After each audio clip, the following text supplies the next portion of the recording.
दर्शकों बहुत नमस्कार। स्वागत है आज के इस विशेष कार्यक्रम में आप सभी का। दर्शकों, जैसा कि आप सभी को बता दूं, आज का विषय है स्वामी विवेकानंद और कर्मयोग। और इस खास विषय के लिए खास अतिथि जिन्हें हमने आमंत्रित किया है, उनका नाम है स्वामी योगास्थानंद जी, जो कि वर्तमान में सचिव हैं रामकृष्ण मिशन विवेकानंद आश्रम रायपुर में। स्वामी जी, कार्यक्रम में आपका बहुत स्वागत करती हूँ। नमस्कार जी। दर्शकों, आपको बता दूं कि स्वामी जी आश्रम से 1992 से इस सेवा क्षेत्र से जुड़े हैं। न केवल छत्तीसगढ़ से अपितु मध्य प्रदेश के भी कई क्षेत्रों में इन्होंने कार्य किया है। आज हम बात करेंगे रामकृष्ण मिशन रायपुर के और इनकी और भी जो शाखाएं हैं, उनका उद्देश्य क्या है, उनका कार्य क्षेत्र क्या है, क्या उनका एक लक्ष्य है और किस तरह से ये संस्था काम कर रही है। संक्षिप्त में पूरे विस्तृत तरीके से हम इस विषय पर चर्चा करेंगे। तो स्वामी जी, पुनः कार्यक्रम में आपका स्वागत करती हूँ।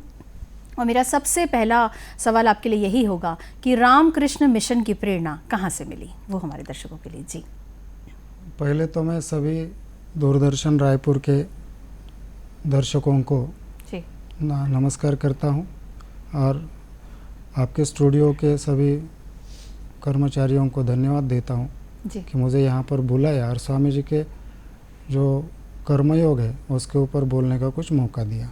जी इसकी शुरुआत ऐसी हुई, स्वामी जी जब रामकृष्ण परमहंस देव के पास जाते थे तो वे एक बार वहाँ पर भक्तों के साथ बात करते समय रामकृष्ण परमहंस भाव समाधि में गए और भाव समाधि में से बाहर आते समय वो बोल रहे थे, तू कौन होता है जीवों पर दया करने वाला, जी तुम सेवा करो, शिव भावे जीव सेवा। जी ये वाक्य जब स्वामी जी ने सुना, उसी समय में अपने गुरु भाई को उन्होंने बताया कि अगर मुझे मौका मिला जी तो इस महावाक्य का मैं पूरे विश्व में प्रचार करूंगा। जी और यहाँ से कर्मयोग की इसका बीज रोपित हुआ। जी उसके बाद में फिर स्वामी जी ने जब पूरा भारत का परिक्रमा की, जी पाश्चात्य देशों में गए, जी भारत की परिक्रमा का उनका जो आखिरी पड़ाव था कन्याकुमारी में, वहाँ पर उन्होंने जो बैठ के ध्यान किया, समाधि में लीन हो गए और वहाँ पर उनको साक्षात्कार हुआ कि भारत का प्राण धर्म में है जी और धर्म को अगर पुनः प्रतिष्ठित करना है जी तो भारत में त्याग और सेवा, जी ये दो आयामों को बलिष्ठ करना पड़ेगा, सुदृढ़ करना पड़ेगा। जी स्वामी जी जी उसके बाद में जब स्वामी जी पाश्चात्य देशों में गए जी और वहाँ पर उन्होंने जब देखा कि वहाँ पर संगठन के माध्यम से बहुत सारे कार्य किए जाते हैं, जी तो फिर उनके मन में विचार आया कि क्यों ना हम एक सन्यासी त्यागी लोगों का एक ऐसा संगठन बनाए कि वो त्याग और वैराग्य का आदर्श भी जनता के सामने रख सके। तो यहाँ से वो प्रेरणा ऐसे आगे आगे बढ़ते आ गई और ये रहा उसकी पार्श्वभूमि जी रामकृष्ण मिशन। और कब इसकी स्थापना हुई स्वामी जी, रामकृष्ण मिशन की? स्थापना स्वामी जी जब पाश्चात्य देशों में से वापस आए जी तो कोलकाता में उनका भव्य स्वागत किया गया और उसके बाद में एक मीटिंग हुई जी 1 मई 1897 में। उस दिन रामकृष्ण मिशन की विधिवत स्थापना हुई, रजिस्ट्रेशन वगैरह। जी।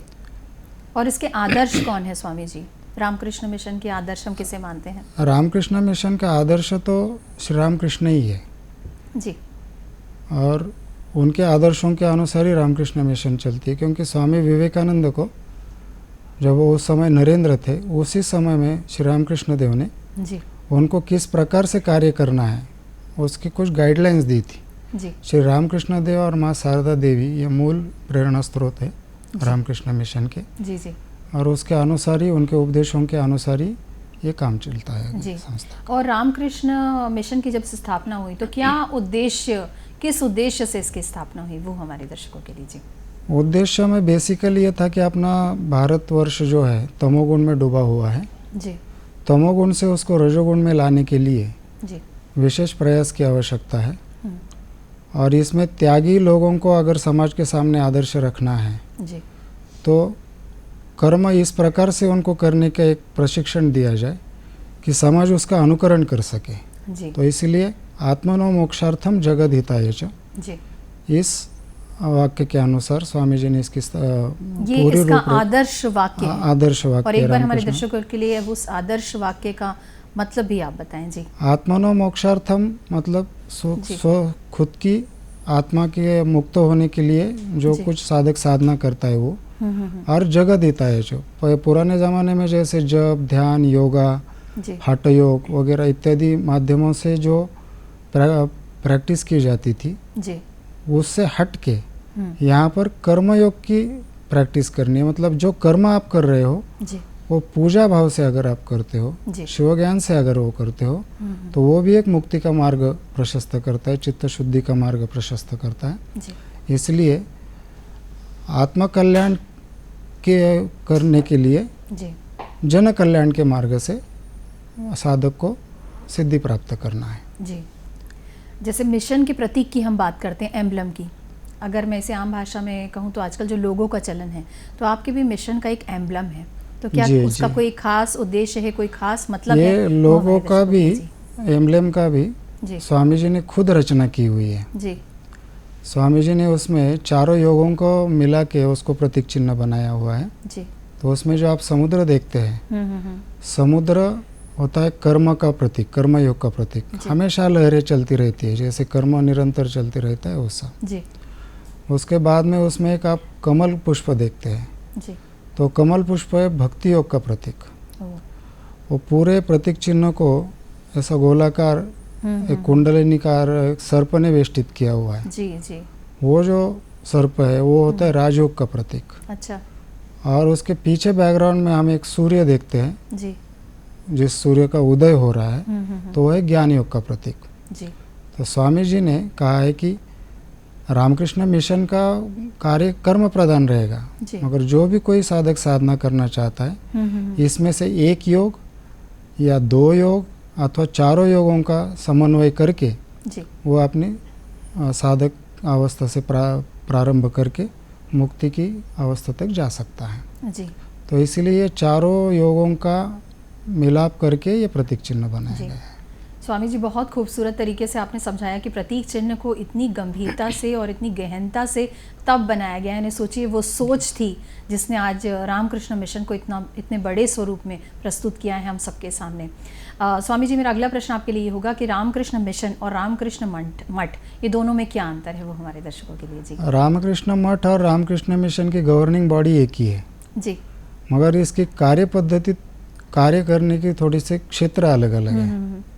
किसी किसी जगह में तो देखा जाता है रामकृष्ण मठ भी वही कर रहा है, रामकृष्ण मिशन भी वही कर रहा है। जी, और रामकृष्ण मठ का बेसिक उद्देश्य है आध्यात्मिक उन्नति के लिए, जी, जैसे जो ब्रह्मचारी ज्वाइन करते हैं उनका प्रशिक्षण, जी, या भक्तों के लिए मंत्र दीक्षा, भक्त सम्मेलन, प्रवचन, जी, इस प्रकार के जो माध्यम से संन्यास दीक्षा, जी, ये प्रमुख कार्य मठ के हैं। जी, और मिशन में विशेषतः जिसको अभी सेवा कार्य कहा जाता है, अच्छा, साधारणतः समाज सेवा, जिसको हम समाज सेवा नहीं मानते हैं, जी, हम उसको पूजा मानते हैं, जी। वो आगे बताऊंगा आपको। जी, तो ये कार्य जो रहते हैं, जैसे स्कूल चलाना है, अस्पताल चलाना है, या आपदा राहत कार्य करना है, जी, ये सब जो कार्य आते हैं जी, वो आते हैं मिशन के अंडर। रामकृष्ण मिशन जी, ये जी, कार्यों का जी। संचालन करता है। जी।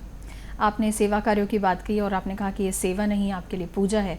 तो अगर हम आपकी इस पूजा के बारे में जानना चाहें कि कौन कौन से, जैसे हम आश्रम गए हैं और आश्रम को बहुत करीब से जानते हैं, तो बहुत सारे सेवा कार्य आश्रम कर रहा है, तो कौन कौन से ऐसे खासतौर पे शिक्षा और स्वास्थ्य के क्षेत्र में अग्रणी इसकी भूमिका है, इसके अलावा कौन कौन से कार्य क्षेत्र हैं जिसमें रामकृष्ण मिशन कार्यरत है अभी, वो हमारे दर्शकों के लिए। जी, रामकृष्ण मिशन का कार्य तो बहुत विस्तृत है। जी, जहाँ पर जो एक शाखा केंद्र रहता है, जी, तो उस केंद्र के आसपास की अवस्था क्या है, वहाँ पर सबसे ज़्यादा आवश्यकता क्या है, जी, उसको दृष्टिगत रखते हुए वहाँ पर कार्य का प्रारंभ किया जाता है। जी, जी, जी, जैसे जहाँ पर शिक्षा का अभाव है, वहाँ पर एकदम प्राइमरी स्कूल से लेकर महाविद्यालय तक शिक्षा दी जाती है। जी, शिक्षा के क्षेत्र में भी कहीं पर अपनी यूनिवर्सिटी है, जी, मेडिकल कॉलेजेस है, इंजीनियरिंग कॉलेजेस है, नर्सिंग कॉलेजेस है। जी, शिक्षा के क्षेत्र में भी ऐसा बहुत सारा है।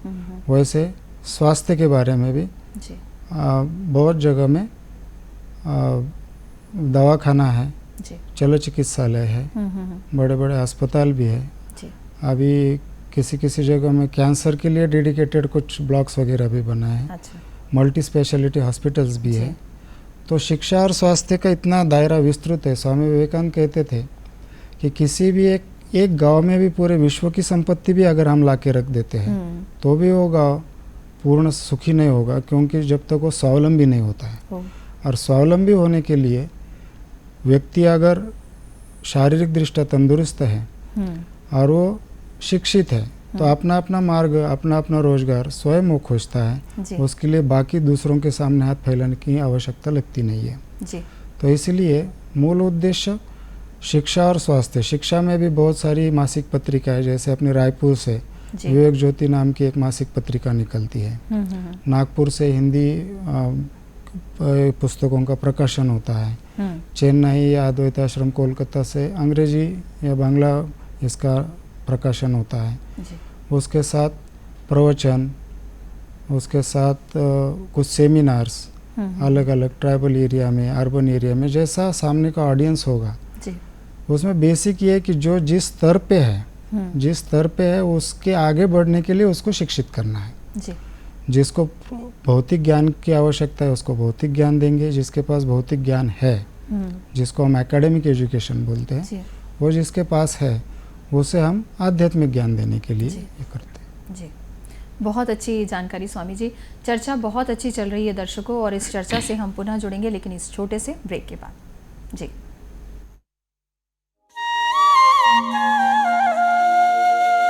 लोक सेवा प्रसारक दूरदर्शन ने OTT प्लेटफॉर्म पर कदम रखते हुए वेब्स की शुरुआत की है। ये डिजिटल मीडिया OTT दर्शकों को संपूर्ण इंफोटेनमेंट का सिस्टम देता है। अगर आपको भी चाहिए फ्री में शानदार कंटेंट तो आज ही आप प्ले स्टोर से ऐप डाउनलोड कीजिए। तो आज ही QR कोड स्कैन करके डाउनलोड करें वेब्स ऐप।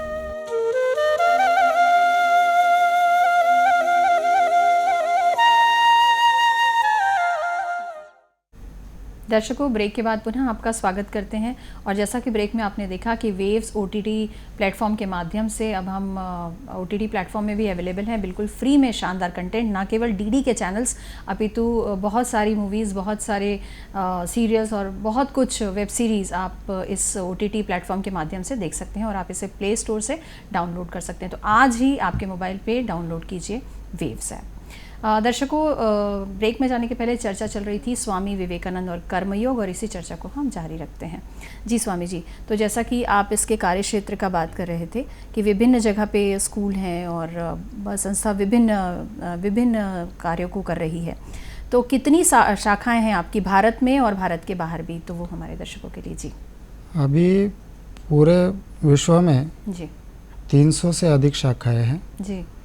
उसमें भारत में 270, अच्छा, सॉरी 230, और भारत के बाहर 24 देशों में 70 शाखाएं हैं। जी जी।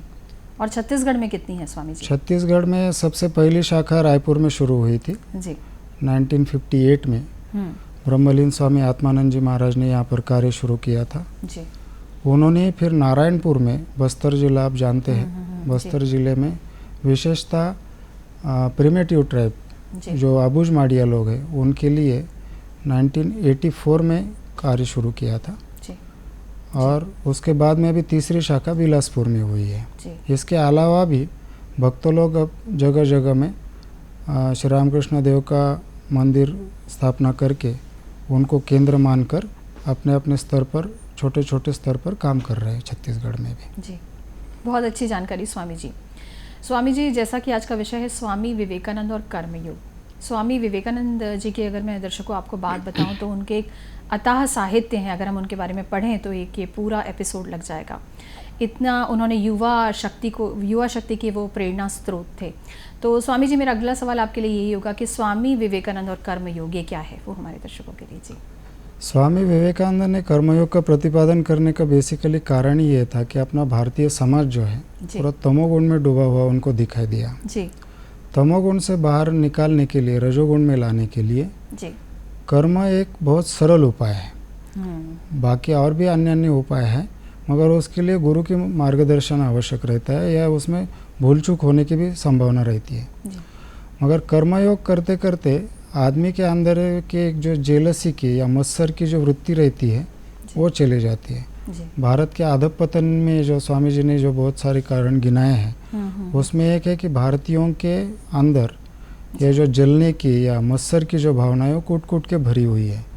दूसरों का आहित करना जी। या दूसरों के अहित में आनंद आना, यह है मास्टर का मूल लक्षण। जी। तो उस मात्सर्य भाव से जब तक आदमी बाहर नहीं निकलता है, तब तक रजोगुण में नहीं जाता है, तब तक खुद की भी प्रगति नहीं होगी या देश की भी प्रगति नहीं होगी। जी। इसलिए जब जैसे आदमी कर्मयोग में प्रवृत्त होता है, कर्म करते हुए भी उसका अहंकार बढ़ने की ये रहती है, संभावना रहती है। जी।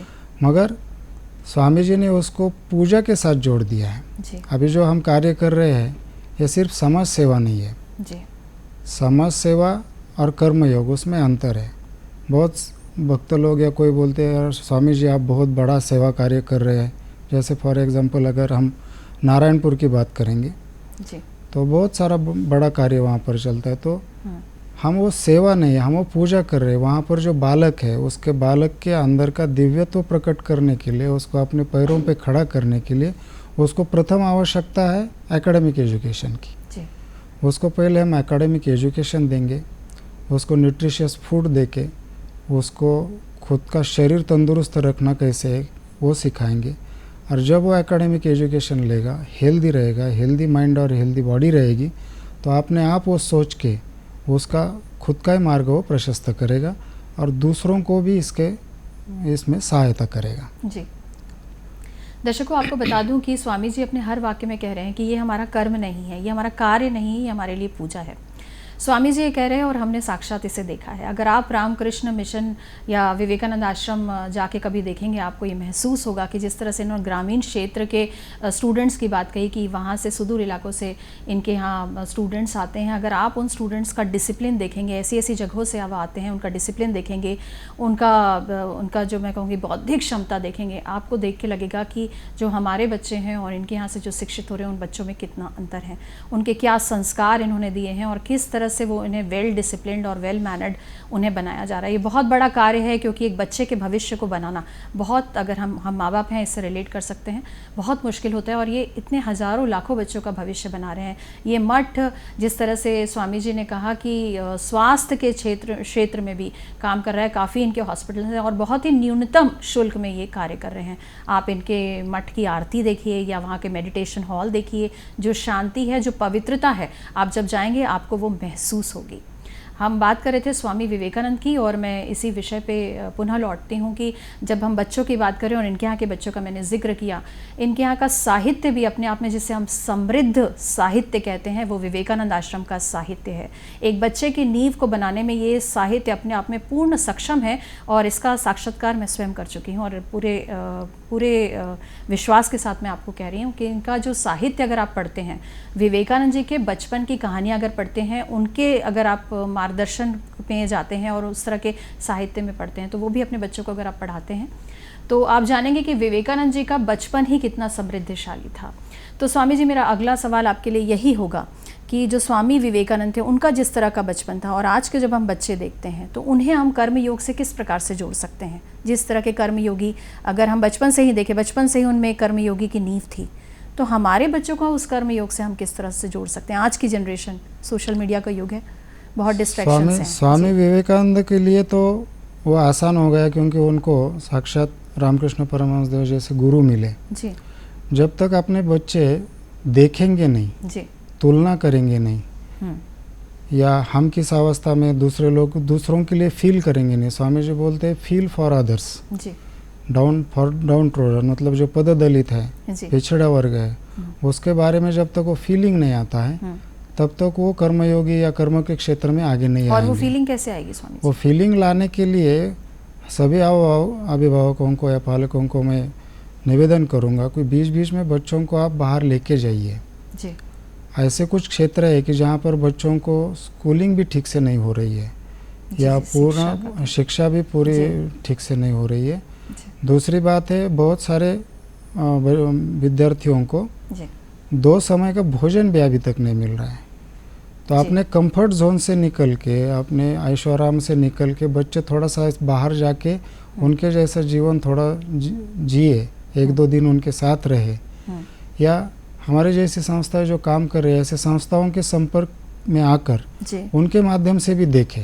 ऐसा जरूरी नहीं कि आप खुद ही जाए जंगल में और किसी के झोपड़ी में जाके रहे, ऐसा भी नहीं मैं कहूँगा। ऐसे संस्थाओं के माध्यम से भी अगर हमारे अभी के नौजवान या बच्चे देखेंगे। जी और विशेषता उसमें भी जो नौजवान है, जी और स्वामी जी के कुछ सिलेक्टेड किताब है, जैसे कि पूरा साहित्य 10 खंडों में है स्वामी जी का, जी तो उसमें से साहित्य संचयन नाम का एक सिलेक्शन का एक पार्ट है, जी उसको पढ़ेंगे। भारत में क्या प्रकार क्या बाधा है कार्य करने में, जी भारत अभी किस अवस्था में जाना है, जी भारत का इतिहास कितना गौरवशाली था जी और हमें भविष्य में भी कितना गौरवशाली बनना है, जी उसके लिए जो स्वामी जी ने यहाँ भारत में जो प्रवचन दिए थे, कोलंबो टू आलमोरा नाम से प्रथम अंग्रेजी में वो किताब छपी थी, जी हिंदी में वो है भारतीय व्याख्यान नाम से है। तो भारतीय व्याख्यान नाम की भी अगर वो किताब पढ़ते हैं, साहित्य संचयन, भारतीय व्याख्यान। और तीसरा मैं सजेस्ट करूँगा कि स्वामी जी ने अपने गुरु भाइयों को और शिष्यों को कुछ पत्र लिखे थे। अच्छा। उस पत्रों में स्वामी जी ने भारत में किस प्रकार से कार्य होना आवश्यक है जी उसका मार्गदर्शन दिया हुआ है। अच्छा तो उसमें कुछ सभी पत्र भी अगर नहीं पढ़ पाए तो कुछ सिलेक्टेड अगर पत्र पढ़ते हैं, जी तो ये 3 किताबें तो मैं सभी युवकों को तो ये मिशन की लाइब्रेरी में आपको मिल लाइब्रेरी सकता में है। भी जी मिलेंगे, आजकल ऑनलाइन प्लेटफॉर्म भी उपलब्ध जी, है, उस जी, पर भी आप डायरेक्ट मंगा सकते हैं, या आश्रम में आके आश्रम में भी पुस्तक विक्रय विभाग है, वहाँ से भी खरीद सकते हैं। स्वामी जी, बच्चों और युवाओं के लिए भी आप कोई ऐसी बुक बताना चाहेंगे, जैसे युवाओं के प्रेरक स्वामी विवेकानंद, इस तरह की जो किताबें हैं, एक कोई किताब अगर आप बताना चाहें युवाओं और बच्चों के लिए। युवाओं के लिए जी युवाओं के प्रति इस नाम की एक किताब है स्वामी जी की। जी स्वामी जी ने युवाओं के प्रति बहुत अपेक्षाएं रखी है। जी स्वामी जी बोले मेरा कार्य करने के लिए युवाओं में से कार्यकर्ता आएंगे और युवा लोगों पर ही मुझे सबसे ज़्यादा भरोसा है। जी भारत की भावी जो पीढ़ी है युवाओं में से ही आएगी और उनका चरित्र जितना गठन अच्छे से होगा जी उतना मेरा कार्य और आगे सफल होगा। जी तो स्वामी जी तो बहुत अपेक्षा करते हैं युवाओं से।